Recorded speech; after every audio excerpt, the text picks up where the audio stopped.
네, 말씀드린 것처럼 CES 2022가 현지 시간으로 1월 5일 열립니다. 미국 라스베가스에서 열리는데요. 그동안 이제 온라인으로 쭉 했었는데 이번에 이제 온오프라인으로 같이 열리는 행사이고요. 여러 가지 관전 포인트가 있습니다. 포인트와 함께 참여하는 기업 한글과 컴퓨터 집중 분석합니다. RFA 이재준 대표, 정경민 변리사 두 분 오셨어요. 어서 오십시오. 네, 이 대표님 먼저 이번 CES 2022 어떤 것들이 포인트인가요? 네, 이번 CES는 2022년 1월 5일부터 1월 8일 라스베가스에서 열릴 예정인데요. 오프라인과 온라인이 결합된 하이브리드 방식으로 진행될 예정입니다. 네. 일단 이 포스트 코로나 시대를 주도할 새로운 기술들이 많이 나올 것으로 현재 전망을 하고 있고요. 지능형 자동화, 메타버스가 전면적으로 이제 부상으로 나타나면서 코로나로 겪으면서 이슈가 되었던 5G 확장 현실, 빅데이터, 이모빌리티 등 다양한 산업 분야의 부분들이 나타날 것으로 보고 있습니다. 과거 CES는 IT 가전 박람회라고 이제 칭했는데요. 이제는 이제 스마트홈, 디지털 헬스, 로봇공학 등 이 다양한 산업 분야들이 이제 본격적으로 나올 것으로 보면서 융합된 산업에 대한 부분들로 박람회가 진행될 것으로 보고 있습니다. 세부적으로 봐야 할 내용들을 보면은 TV 쪽에서는 OLED와 LED가 이제 이 프리미엄 간의 이제 주도 경쟁이 본격화될 것으로 예상을 하고 있고, 가전 부분에서는 AI와 IoT가 결합한 스마트 홈 기술이 진화되는 부분들에 대한 내용들이 나올 것으로 보고 있고요. 스마트폰 보급형 이 5G 폰과 이 폼팩터, 이 플렉서블 디스플레이나 폴더블 디스플레이 관련해서 차별화가 또 화두가 될 것으로 보고 있습니다.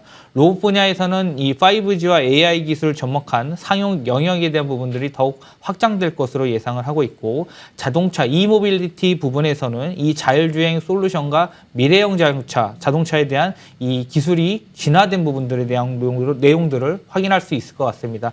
결국 차세대 디스플레이와 확장 현실과 메타버스, 그리고 로봇, 자율주행 등 이 4차 산업 관련된 기술들이 선보일 것으로 전망하고 있습니다. 네, 자율주행, 메타버스, 로봇 이런 게 이제 올해 키워드이고요. 그런데 CES에 참여하는 기업들은 뭐 가전, 주로 이제 뭐 IT 이런 쪽인데 오늘 우리가 보는 기업은 한글과 컴퓨터입니다. 한글 컴퓨터가 어떤 일을 할까? 일단 기존에 어떤 일을 하고 있는 회사인지 변리사님이 좀 소개해 주십시오. 네, 뭐 한글과 컴퓨터가 어떤 회사인지 모르는 사람은 아마 그렇죠. 더 드물지 않을까 싶습니다. 굉장히 오래된 회사고요. 1989년에 이제 국내에서 최초로 문서 편집 프로그램인 한글 1.0을 발표를 하였고 1990년도에 설립된 회사입니다. 하지만 이제 우여곡절이 좀 있었습니다. 2003년도에 뭐 프라임 그룹에 인수되었다가 2009년에 삼보 컨소시엄으로 2010년에는 소프트 포럼에 인수되었던 뭐 파란만장한 히스토리를 가지고 있고요. 마이크로소프트의 대체제인 이제 한컴 오피스, 이게 이제 주요 제품인데 의외로 또 이것만 있는 것은 아니고 모바일 클라우드 기반의 오피스인 싱크프리, 뭐 전자책 분야에서 좀 선방을 하고 있는 것으로 보고 있습니다. 공공기관까지 업무하시는 분들은 뭐 더 잘 아시겠지만 아무래도 이제 공공기관에서는 워드, 마이크로소프트보다는 한글 파일만 받기 때문에 뭐 다소 이제 원망을 하는 부분도 조금 있죠. 이중적인 부담이 좀 되기도 하거든요. 저희도 아무래도 좀 그런 생각을 좀 하고 있습니다. 네.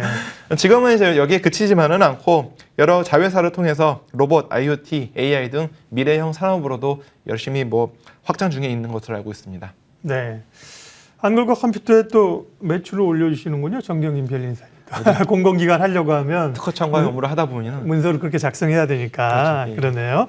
말씀하신 것처럼 한글과 컴퓨터가 뭐 하는 회사인지 모르는 사람은 없습니다. 그런데 한글과 컴퓨터가 CES 2022와 뭐 이렇게 밀접한 관련이 있지 여기는 또 아는 사람이 별로 없습니다. 그 부분은 이재준 대표님께서 얘기해 주세요. 네, 한글과 컴퓨터의 이 사업 부분만 봤었을 때는 크게 연관성이 없을 수도 있습니다. 네. 그렇지만 모회사, 자회사에 대해서 이 CES와 관련된 사업 들이 대부분 테마들이 포진이 되어 있기 때문에 이런 부분들에서 좀 부각을 받고 있다라고 보시면 좋을 것 같고요.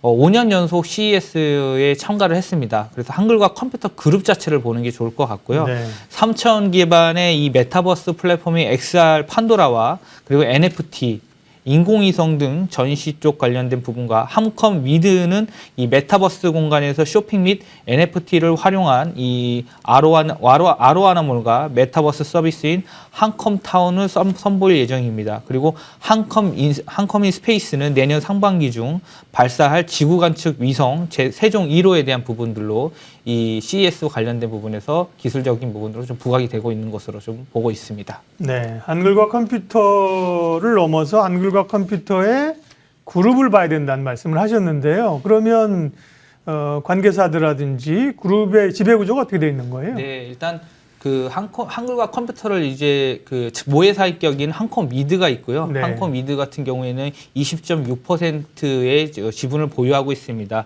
그리고 한글과 컴퓨터의 두 개의 주요 종속 회사가 있는데 함컴 MDS와 함컴 라이브케어입니다. 이 파란색, 이 푸른색으로 나온 게 이 상장사, 현재 상장사라고 보시면 될 것 같고요.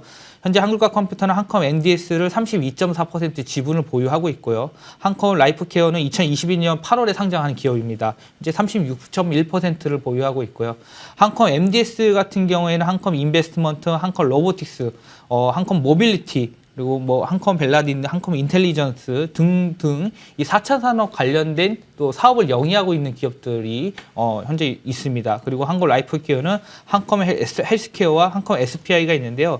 각 그 회사별로 있는 사업 영위들을 잠깐 살펴보도록 하면은 함컴 MDS는 이 인베디드 시스템 솔루션 개발 및 공급업을 하고 있고, 함컴 인베스트먼트는 기타 금융업을 하고 있습니다. 그리고 함컴 로보틱스는 현재 로봇 사업을 현재 영위하고 있고, 함컴 모빌리티는 주차 관제 사업을 하고 있습니다. 그리고 함컴 인텔리전스는 IoT, 보안, AI 솔루션 개발 및 공급업을 하고 있고요. 함컴 인터프리는 통번역 소프트웨어 개발 및 공급업을 현재 영위하고 있습니다. 그리고 함컴 라이프케어의 종속회사인 함컴 헬스케어와 함컴 SPI는 이 소방용 방화 장비 및 제조업을 영위하고 있고요. 함컴 헬스케어 같은 경우에는 마스크 및 위생용품 제조업을 하고 있습니다. 이렇게 좀 다양한 기업들이 있어서 지금 현재 한글과 컴퓨터 그룹 자체를 봤었을 때는 이 미래의 이 기술이 4차 산업 관련된 이 사업들을 영위하고 있어서 현재 그 지배 구조에서 좀 볼 수 있는 부분이다라고 생각하고 있습니다. 진짜 그룹이네요. 우리는 이제 과거에 이제 한 컷만 생각했는데 여러 계열사들이 상장사도 4개나 되는군요. 그러면 이제 여러 사업들을 펼치고 있다는 근거가 좀 됐는데, 변리사님, 6월에 인공위성을 발사한다. 이것도 좀 거리가 있어 보이는데 이게 뭐 계열사에서 하는 건가요? 그 얘기 좀 해주세요. 네. 네, 뭐 HWP 만드는 회사가 인공위성을 쏘느냐 이렇게 궁금하실 네. 수도 있는데, 우리 이 대표님 말씀하신 대로 자회사가 여럿 있고 그 중에서 이제 함컴 인스페이스라는 이제 자회사가 그 우주항공 전문 기업이거든요. 여기가 이제 스파이어 글로벌과 협력하여 국내 첫 민간 인공위성을 발사할 예정입니다. 세종대왕의 이름을 따서 세종 1호라고 하고요. 지구 관측용 위성인데 인공위성, 드론, 장거리 감시 카메라를 활용한 영상 데이터 서비스로 이제 사업을 확대하기 위한 초석이 될 것이다. 이렇게 발표하고 있습니다. 2023년까지 총 5개, 그리고 뭐 사업 성장사에 따라서 50개 이상의 군지 위성을 발사 운용하면서 차후 글로벌 데이터 사업으로 확장할 예정이라고 합니다. 네. 그리고 지난번에 이제 싸이월드가 다시 이제 재탄생, 새롭게 이제 문을 연다는 얘기로 한글과 컴퓨터가 관련주로 해서 한번 급등한 적이 있었어요. 메타버스 관련주로도 분류되고요. 정경민 변리사님, 그 부분은요? 아무래도 요즘 최신 트렌드가 이제 메타버스다 보니 네. 그 중에 사실 또 싸이월드가 다시 한번 뭐 이슈가 되고 있습니다. 아무래도 싸이월드가 이제 국내 최초의 메타버스가 아니냐 뭐 이런 얘기도 하고 있고요. 다만 이제 메타버스가 뭐냐, 왜 회사들이 너도나도 메타버스를 들고 나오느냐, 여기에 대한 이해가 조금 필요한 시점이 아닐까 하는데요.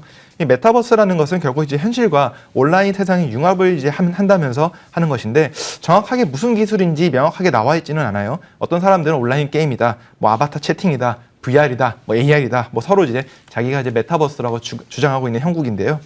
저도 이제 메타버스가 딱 이거다라고 정해드리기는 조금 어렵겠지만, 이 메타버스는 그 자체가 어떤 기술을 의미한다기보다는 온라인에서의 삶이 현실의 삶과 더 동일하거나 더 같이 있어지는 그 순간, 그 시점이라고 좀 볼 수 있거든요. 이 논의되고 있는 수많은 플랫폼이나 기술들이 메타버스로 우리를 이끌어가는 것이다, 이렇게 해석할 수도 있겠습니다. 따라서 이제 VR이나 AR 자체가 메타버스가 아니라 VR이나 AR 기술의 발전으로 온라인에서 만나더라도 충분히 현실에서 만나는 것과 동일해지거나, 뭐 사람들이 가입되어 있는 소셜 커뮤니티에서 내 캐릭터의 명품백을 이제 들려주는 것이 직접 명품 가방을 드는 것보다 더 가치 있다라고 판단되는 그 시점이 메타버스다라고 이게 판단할 수 있다라고 생각을 합니다. 그래서 이제 VR 기술이 고도화될수록 가입되는 사용자가 더 많아질수록 그 시기는 빨리 올 수 있다. 뭐 이렇게 말씀을 드릴 수 있는데요. 싸이월드 얘기로 다시 돌아가 보자면은 싸이월드는 이제 많은 사람들이 이용했었던 대중적인 플랫폼이었고 뭐 국내 최초의 메타버스라는 수식어가 아깝지 않은데 뭐 도토리로 노래도 사고 아바타도 꾸미고 뭐 그랬었죠. 인터넷 세상이었지만 이제 서로 소통도 활발하게 하였고요. 하지만 이제 부활했을 때 과거의 그 네트워크성을 그대로 이어나갈 수 있겠느냐? 다시 메타버스의 강자로 우뚝 서기는 쉽지 않을 것 같다. 이렇게 생각을 합니다. 단순히 이제 과거 사진이나 게시글을 백업하고 추억팔이가 되어서 끝나게 될 가능성은 상당히 높고요. 싸이월드는 이제 몇 차례에 걸쳐서 이제 부활도 지연이 되고 있어서 사실 좀 김도 살짝 빠진 감이 없지 않아 있습니다.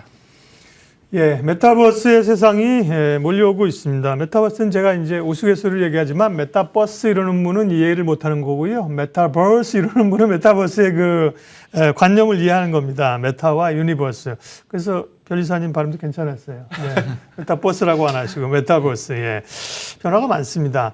오늘은 이제 한국어 컴퓨터 얘기를 하고 있는데 그러면 이재준 대표님, 네, 실적이 나오고 있는가 좀 체크할까요? 네, 일단 올해 실적은 그렇게 좋지는 않습니다. 예. 4분기에 대한 실적 전망도 살펴봤었을 때는 연결 매출 기준으로 했을 때는 1,100억 수준, 전년 동기에 대비했을 때 매출은 10% 정도 상승할 것으로 보고 있지만 영업이익에서는 82억을 해서 전년 동기에 비했을 때는 37% 정도 감소할 것으로 전망을 하고 있습니다. 신사업에 대한 추진들을 계속 공격적으로 하다 보니까 이 관련된 부분에서 이 매몰 비용들이 좀 출회가 되고 있고, 그 다음에 이 라이프케어의 이 부진에 한컴 라이프케어에 대한 부진이 계속해서 좀 나타나는 것으로 보고 있어서 현재 실적은 좋지 않습니다. 이 신사업 부분에서는 이 메타버스와 NFT 접목을 통해 매년 한 자릿수 성장을 기록하던 오피스 부분 매출이 향후 이 메타버스 이 구축에 따라 매출이 확대될 것으로 좀 전망을 하고 있고요. NFT 적용에 따라서 B2C 부분과 B2B 부분에서 이 확대가 이루어질 것으로 기대를 하고 있습니다. 이 성장성에 대한 부분들은 좀 계속해서 좀 동력이 작동될 것으로 보고 있지만 실적에 대한 부분들이 이 가파르게 좀 나타날 수 있는 부분들은 내년까지는 좀 더 지켜봐야 될 부분이라고 좀 시장에서 보고 있습니다. 올해 연간으로 봤었을 때 매출은 3,900억 정도의 규모와 영업이익은 422억 정도의 이제 규모를 예상하고 있고요. 지난해 대비했었을 때도 영업이익은 한 30% 이상 좀 줄어들 것으로 보고 있습니다. 네. 제가 그 얘기하니까 이재준 대표님은 이제 메타버스 발음을 주의하시죠? 네. 제가 우스갯소리도 진짜입니다. 이제 메타버스 그러면 완전히 로직을 이해를 못하는 거예요. 공부를 하자는 취지에서 그 얘기를 한 거고요. 네.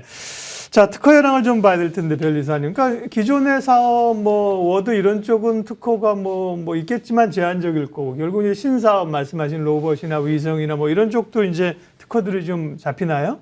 일단 모회사인 한글과 컴퓨터를 살펴보면은 네. 특허가 총 546건, 자회사들을 쭉 찾아봤습니다.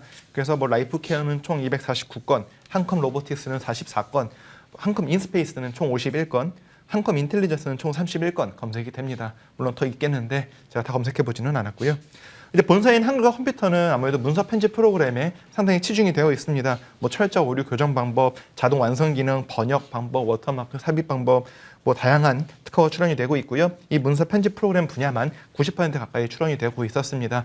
한글과 컴퓨터만 보면은 무슨 로봇인가 인공위성인가 싶을 텐데, 인공위성 관련 기술은 자회사인 한컴 인스페이스에서, 로봇 관련 기술은 한컴 로보틱스에서 주로 출원 중인 것으로 확인이 됩니다. 인공위성 관련해서 한컴 인스페이스에서는 영상 처리 방법, 해상도 조정 방법, 무인 항공기 운영 방법, 데이터 압축 해제 등 다양하게 특허 출원이 되고 있는 것으로 보고 있습니다.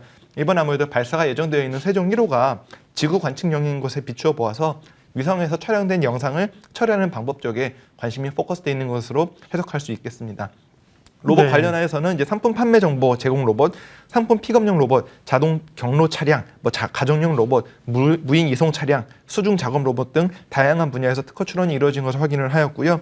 제조용 로봇보다는 주로 서비스용 로봇 쪽에 특허 출원이 확인이 되었습니다. 로봇이 직접 제품을 직접 이송할 수 있도록 자율주행에 가까운 기술 또한 관심이 있는 것으로 분석할 수 있었고요. 과거의 한컴이 아니라 이제는 미래지향적인 산업에도 개발과 투자를 아끼지 않고 있고 특허를 잘 확보하고 있다, 이렇게 확인하였습니다. 네.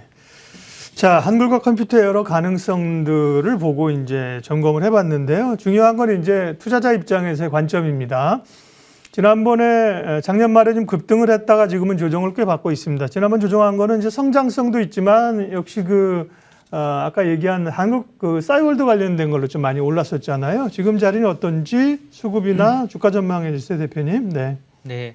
일단 그 차트적으로 살펴보면 12월 6일 날 34,500원 고점을 찍고 네. 현재 구간 26,300원에서 거래가 되고 있습니다. 대략 한 20% 정도 가격 조정이 나타나고 있는데요.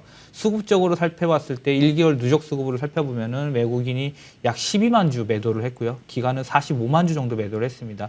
결국 외국인과 기관이 쌍끌이 매도를 하면서 주가가 한 20% 정도 하락을 보였습니다.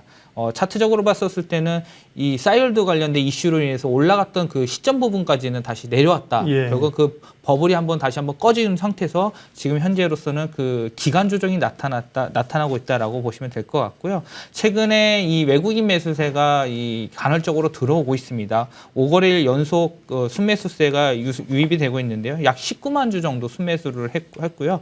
61선에서 현재 지지 테스트 구간을 받고 있습니다. 61선에 대한 지지도는 좀 강하다라고 좀 생각을 하고 있고요. 내년 실적은 그렇게 드라마틱하게 크게 변하지는 않는데 다양한 테마나 이슈 등이 나타남으로 인해서 단기적인 오버슈팅은 한번 나올 수 있다고 생각을 합니다. 이 CS에 대한 부분들도 이슈가 있기 때문에 그렇다고 생각을 하고요. 결국은 25,000원에서 26,000원 사이에서는 한번 접근할 만한 매수 접근할 만한 전략이라고 보면 네. 좋을 것 같고요. 3만 원에서 32,000원까지는 분할 매도해서 하면 좋을 것 같습니다. 현재 주가가 26,300원이거든요. 그러니까 대충 25,000원, 6,000원. 지금 자리에서는 매수 접근 가능하고요. 단기적으로 좀 올라서 3만 원 위쪽으로 가면 또 분할 매도 전략으로 얘기하셨습니다. 네. CS2022 관련해서 그 트렌드하고요. 거기 참여하는 기업 한글과 컴퓨터 오늘 집중 분석했습니다. RIFA 이재준 대표님, 정경민 변리사님 함께했어요. 고맙습니다.